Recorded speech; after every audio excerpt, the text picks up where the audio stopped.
नमस्कार दोस्तों, MB study point में आपका फिर से स्वागत है। दोस्तों, पिछली वीडियो में हमने बात की थी हमारे जो मूलभूत अधिकार जो संविधान के अंदर दिए गए हैं उनके ओवरव्यू के बारे में।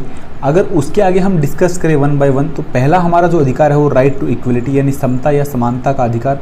उसके अंदर हम देखेंगे क्या दिया गया है, क्या कुछ एक्सेप्शन उसके अंदर दिए गए हैं कि जहाँ पे समानता के अधिकार को थोड़ा साइड रख के कुछ एक दूसरा रास्ता निकाला गया है। तो सबसे पहले इसके अंदर हम देखते हैं कि इक्वलिटी बिफोर लॉ है कि मतलब कानून की नज़र में जो है सभी लोग समान हैं और कानून सभी लोगों के ऊपर समान रूप से लागू होगा।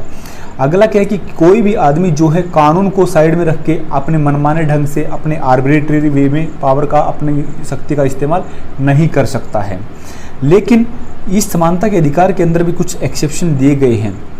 सबसे पहले इसके अंदर ये दिया गया है कि ये जो है एब्सोल्यूट नहीं है इक्वलिटी बिफोर लॉ कि, क्योंकि ये एब्सोल्यूट क्यों नहीं है, क्योंकि जैसे हमारे जो प्रेसिडेंट हैं और गवर्नर हैं उनसे रिलेटेड क्या है कि हमारे संविधान के अंदर एक ऐसा प्रोविज़न दिया गया है कि वो क्या कि किसी भी कोर्ट को जवाब देने के लिए उनको मजबूर नहीं किया जा सकता। अगर कोई उन्होंने अपनी ड्यूटी के दौरान ऐसा कुछ आदेश पास किया है, कुछ जैसे इमरजेंसी लगाई है या कुछ और कुछ उन्होंने एक्शन लिया है, तो उसके लिए। अगला क्या है कि उनके खिलाफ कोई भी क्रिमिनल प्रोसीडिंग जो है वो इनिशिएट नहीं की जा सकती जब तक कि वो अपने ऑफिस के अंदर हैं। ऑफिस के अंदर मतलब क्या है कि जब तक वो उस पोस्ट के ऊपर हैं। नेक्स्ट प्रोविजन अगर हम देखें तो जो हमारा राइट टू इक्वलिटी है उसके अंदर, तो वो हमारा प्रोविजन है डिस्क्रिमिनेशन को लेकर कि किसी भी पर्टिकुलर आदमी के जो ग्रुप है उसके अंदर कास्ट को लेके, क्रेड को, रिलीजन को लेके या और उसके सेक्स को लेके या प्लेस ऑफ बर्थ को लेके उसके साथ जो है डिस्क्रिमिनेट नहीं किया जा सकता है।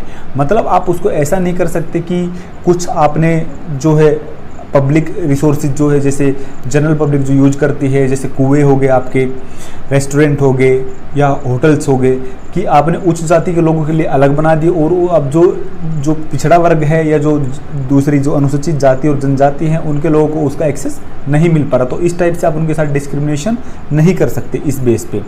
लेकिन क्या कि स्टेट इसके अंदर उसको कुछ एक्सेप्शन दिए गए हैं। जो हमारी पार्लियामेंट है या जो हमारी स्टेट गवर्नमेंट है वो क्या है कि कुछ भेदभाव थोड़ा कर सकती है इसके अंदर। वो भेदभाव किस लिए करेगी कि कोई ऐसी जाति या जनजाति है जिसका किसी पब्लिक ऑफिस के अंदर मान लो रिप्रेजेंटेशन नहीं है। जैसे सरकारी नौकरियों में क्या है कि रिजर्वेशन दिया जाता है, तो वो रिजर्वेशन किस लिए दिया गया है ताकि उस पर्टिकुलर कम्युनिटी के लोग भी जो है पब्लिक ऑफिस को ज्वाइन कर सके और उनकी संख्या भी वहाँ पे बढ़ सके। या कई बार जैसे क्या है कि वुमेन और चिल्ड्रन के लिए कुछ ऐसे स्पेशल प्रोविजन या स्पेशल रिजर्वेशन बना दिया जाता है ताकि वो लोग जो है बाकी लोगों से पीछे ना रहें।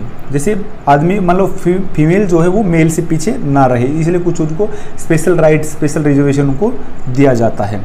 और अगला अगर हम देखें तो इसके अंदर जैसे हमारा इकोनॉमिकल वीकर सेक्शन कोई है तो उसके लिए भी कुछ छूट दे दी जाती है रिजर्वेशन वगैरह के माध्यम से, तो उसके अंदर थोड़ा बहुत डिस्क्रिमिनेशन किया जाता है। लेकिन वो डिस्क्रिमिनेशन क्या है, पॉजिटिव डिस्क्रिमिनेशन है। वो इसलिए किया जाता ताकि उन जो उस पर्टिकुलर कम्युनिटी के लोगों का रिप्रेजेंटेशन जो है बढ़ सके।